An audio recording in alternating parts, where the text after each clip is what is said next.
Students welcome to SS Gurukul.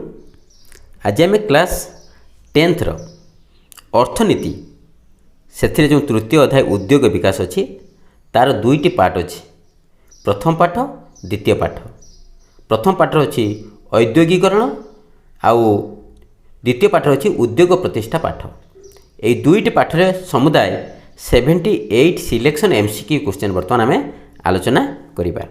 व्यवसाय और उद्योग प्रतिष्ठा को कौन कह जाए? ऑप्शन अच्छी उद्योगी, औद्योगिका, उद्योग, औद्योगिकरण।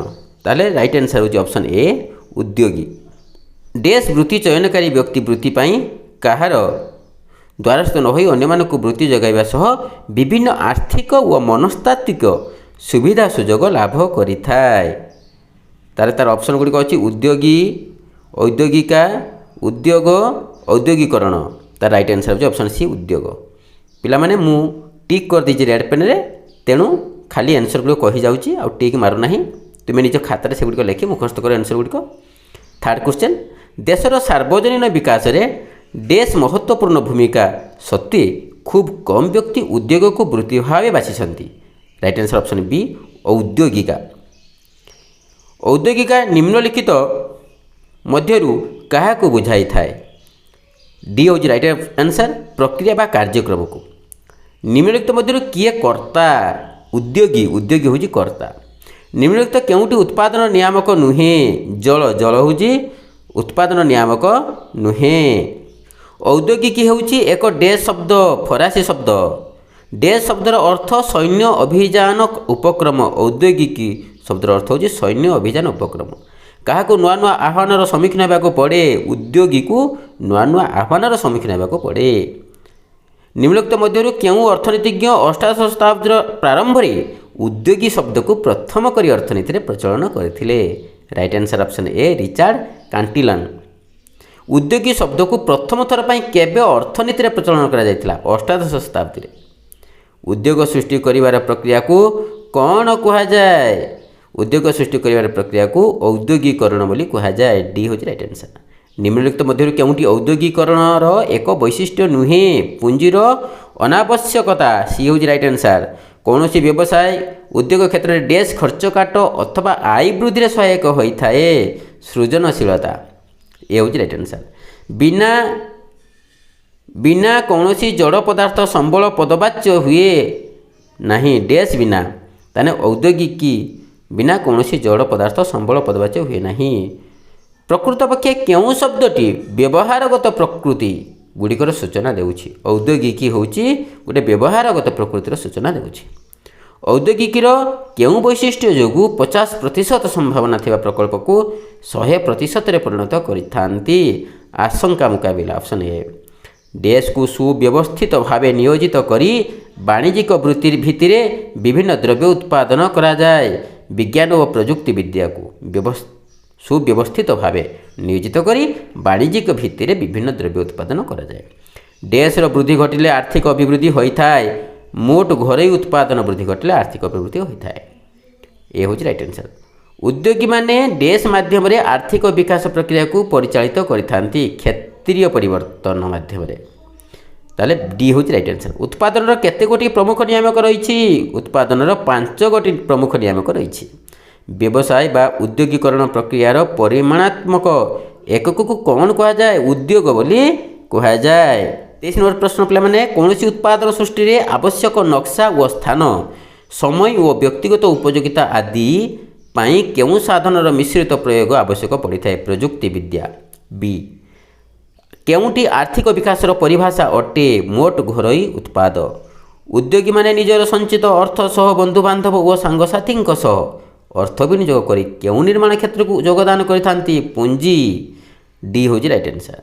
देश माध्यम रे श्रम पूंजी अनुपात रे परिवर्तन आनिले आर्थिक दक्षता वृद्धि संभव? देश माध्यम रे वैषयिक उन्नतिकरण माध्यम रे। B right answer. केउं देश वर्तमान परिप्रेक्षी रे विभिन्न उत्पादर एक अंतर्जातिक विनिर्माण केन्द्र भावे उभा हेबाकु जाउछि? भारत। ए। देश को अतिक्रम करिबा एक प्रतिबंधक होई रही थांता ताहेले आंतर्जातिक वाणिज्य और आर्थिक अभिवृद्धि संभव होई न थांता समुद्र को अतिक्रम करिबा। D right answer. लगान चलचित्र भुवन ଚରିତ୍ର ଗ୍ରାମୀଣ ଯୁବକକୁ ନେଇ କ'ଣ ଗଢ଼ିଥିଲେ? କ୍ରିକେଟ ଟିମ୍ ଗଢ଼ିଥିଲେ ଲଗାନରେ। B right answer. ନିର୍ମା ଲୁଗାପଟା ପାଉଡ଼ର ନିର୍ମାତା କିଏ? କର୍ଷଣ ଭାଇ। ସି ହେଉଛି ରାଇଟ୍ ଆନ୍ସର୍।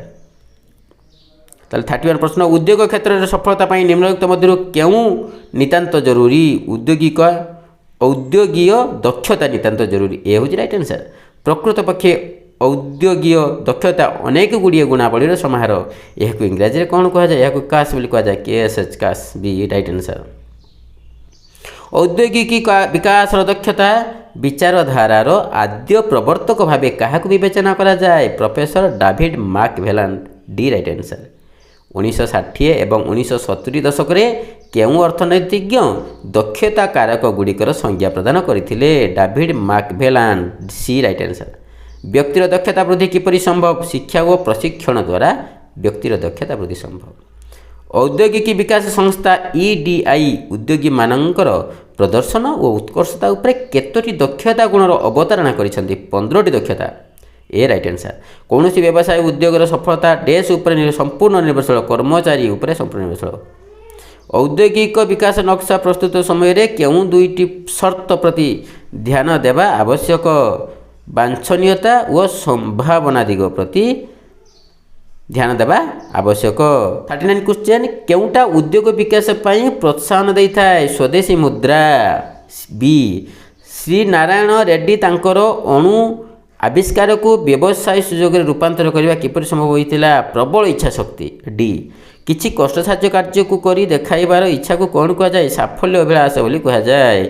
କିଏ ତାଙ୍କର ଅଣୁ ଆବିଷ୍କାରକୁ ପ୍ରବଳ ଇଚ୍ଛାଶକ୍ତି ମାଧ୍ୟମରେ ବ୍ୟବସାୟରେ ରୂପାନ୍ତରିତ କରିଥିଲେ? ଶ୍ରୀ ନାରାୟଣ ରେଡ୍ଡି। ସି। ଉଦ୍ୟୋଗ ବିକାଶର ସଫଳତା ଓ ବିଫଳତା ପାଇଁ କେଉଁଟା ବେଶ୍ ଗୁରୁତ୍ୱପୂର୍ଣ୍ଣ? ସାମାଜିକ ସାଂସ୍କୃତିକ ପରିବେଶ। ଅନ୍ୟମାନଙ୍କୁ ନିଜ ପ୍ରତି ଆକର୍ଷିତ କରିବା ସହ ସେମାନଙ୍କର ଆଚରଣରେ ପରିବର୍ତ୍ତନ ଆଣି ବାଞ୍ଛିତ ଲକ୍ଷ୍ୟ ତଥା ଉଦ୍ଦେଶ୍ୟ ସାଧନାରେ ବ୍ରତୀ କରାଇବାକୁ ଡେସ୍ କୁହାଯାଏ? ଆଧିପତ୍ୟ ପ୍ରୟୋଜନୀୟତା ବୋଲି କୁହାଯାଏ। 45 ପ୍ରଶ୍ନ, ଜଣେ ଉଦ୍ୟୋଗପତି ବା ବ୍ୟବସାୟୀ ପାଇଁ ଡେସ୍ ପ୍ରୟୋଜନୀୟତା ରହିଛି? ଆଧିପତ୍ୟ। D right answer. ଉଦ୍ୟୋଗପତିମାନଙ୍କୁ କିଭଳି ଆଧିପତ୍ୟର ଆବଶ୍ୟକ ଥାଏ? ସମାଜଭିମୁଖୀ ଭଳି ଆଧିପତ୍ୟର ଆବଶ୍ୟକ ଥାଏ। ଔଦ୍ୟୋଗିକ ବିକାଶର ଜନକ କିଏ? ଡାଭିଡ୍ ମାକଭେଲାନ୍। ଔଦ୍ୟୋଗିକ ବିକାଶର ଜନକ। 48 କ୍ୱେଶ୍ଚନ୍, ଡାଭିଡ୍ ମାକଭେଲାନ୍ କେତୋଟି ଦେଶର ଲୋକପ୍ରିୟ ଗଳ୍ପ, ଲୋକସାହିତ୍ୟ ତଥା ପ୍ରାଥମିକ ଶ୍ରେଣୀରେ ପଢ଼ାଯାଉଥିବା ବିଷୟବସ୍ତୁକୁ ଅନୁଧ୍ୟାନ କରିଥିଲେ? 39 ନିମ୍ନଲିଖିତ ମଧ୍ୟରୁ କେଉଁଟା ଔଦ୍ୟୋଗିକ ବିକାଶ କାର୍ଯ୍ୟକ୍ରମ? EDP। ଏ ହେଉଛି ରାଇଟ୍ ଆନ୍ସର୍। ଅନ୍ୟ କାହା ପାଇଁ କାମ ନକରି ନିଜ ଦାୟିତ୍ୱ ନିଜେ ନେବା ସହ ନିଜକୁ ଉତ୍ତରଦାୟୀ କରାଇବା ଏବଂ ସ୍ୱାଧୀନ ଭାବେ କାର୍ଯ୍ୟ ନିର୍ବାହ କରିବାର ଇଚ୍ଛାକୁ କ'ଣ କହନ୍ତି? ସ୍ୱାୟତ୍ତତା ପ୍ରୟୋଜନୀୟତା। ବି ହେଉଛି ରାଇଟ୍ ଆନ୍ସର୍। ସମାଜରେ ଡେସ୍ ହିଁ ସଫଳ ବୃତ୍ତି ପାଇଁ ସୁଦୃଢ଼ ଭିତ୍ତିଭୂମି ଯୋଗାଇଥାଏ? ପରିବାର। ଡେସ୍ ବିଶ୍ଳେଷଣରେ ମୂଲ୍ୟବୋଧ ଓ ଦୃଷ୍ଟିଭଙ୍ଗୀ ଶବ୍ଦର ବହୁଳ ବ୍ୟବହାର ଶୁଣିବାକୁ ମିଳିଥାଏ? ମାନବ ଚରିତ୍ର ବିଶ୍ଳେଷଣରେ ମୂଲ୍ୟବୋଧ ଓ ଦୃଷ୍ଟିଭଙ୍ଗୀ ଶବ୍ଦର ବହୁଳ ବ୍ୟବହାର ଶୁଣିବାକୁ ମିଳିଥାଏ। HRMର ଅର୍ଥ କ'ଣ? ମାନବ ସମ୍ବଳ ପରିଚାଳନା। HRMର ଅର୍ଥ ମାନବ ସମ୍ବଳ ପରିଚାଳନା।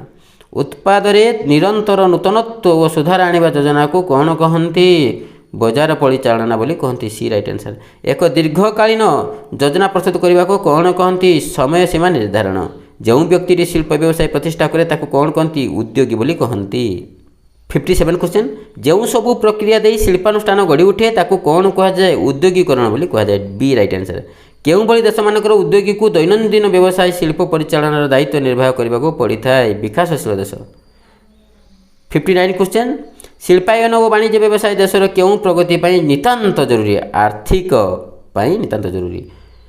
ଆମ ଦେଶକୁ ଶିଳ୍ପୋନ୍ନତ ଓ ଆତ୍ମନିର୍ଭର କରିବା ପାଇଁ କେଉଁ ଯୋଜନାଟି କେନ୍ଦ୍ର ସରକାରଙ୍କ ଦ୍ୱାରା ପ୍ରଣୀତ ସଦ୍ୟତମ ପ୍ରମୁଖ ଯୋଜନା? Startup India. କେବେ ଷ୍ଟାର୍ଟଅପ୍ ଇଣ୍ଡିଆ ଯୋଜନାର ଶୁଭାରମ୍ଭ ହୋଇଥିଲା? 2017ରେ ଷ୍ଟାର୍ଟଅପ୍ ଇଣ୍ଡିଆ ଶୁଭାରମ୍ଭ ହୋଇଥିଲା। ଷ୍ଟାର୍ଟଅପ୍ ଇଣ୍ଡିଆ ପ୍ରକଳ୍ପ କହିଲେ ପୂର୍ବ ବର୍ଷମାନଙ୍କରେ ବାର୍ଷିକ କାରବାର କେତେ କୋଟି ଟଙ୍କାରୁ ଅଧିକ ହୋଇନଥିବ? 25 କୋଟି ଟଙ୍କାରୁ ଅଧିକ ହୋଇନଥିବ। 63 କ୍ୱେଶ୍ଚନ୍, ନିମ୍ନଲିଖିତ କେଉଁଟିର ଶୁଭାରମ୍ଭ ଭାରତ ପ୍ରାରମ୍ଭିକ କାର୍ଯ୍ୟ ଯୋଜନାର ଅନ୍ତର୍ଭୁକ୍ତ ନୁହେଁ? ଟିକସ ଆଦାୟ। ଡି। शुभारंभ भारत प्रारंभिक कार्य योजनार आभिमुख्य मुताबक केते वर्ष आगु प्रतिष्ठित होई नथिबा कंपनी 5 वर्ष आगु प्रतिष्ठित होई नथिबा कंपनी हेतु दरकार। 65 क्वेश्चन शुभारंभ भारत प्रकल्पर प्रथम केते वर्षर लाभ पर टिकस छाड़ व्यवस्था करा जायछि 3 वर्ष पर। एक साधारण लक्ष्य हासिल दिगरे बहु व्यक्ति पुंजी व्यवस्था करने बा दान करने को कौन कह जाए समष्टिगत पुंजी। नूतन भाव गढ़ी उठुवा शुभारंभ प्रकल्प निजस्व बड़का अर्थ निवेश करने को आग्रही व्यक्ति को कौन कह जाए परिनिवेशक बोली कह जाए। पारंपरिक बैंकिंग व्यवस्था ऋण पाउन ऋण पाइबा योग्यता नथिबा व्यक्तिविशेषों केउं व्यवस्था अर्थ सुलभ कराई लघु वित्त व्यवस्था बी हूँ राइट आंसर। जड़े निजस्व अर्थ और संबल विनियोग करने ही अर्थ जोगाड़र प्रथम विकल्प भाव विवेचित हुए ताकू कौन कह जाए स्व अर्थ विनियोग बोली कह जाए।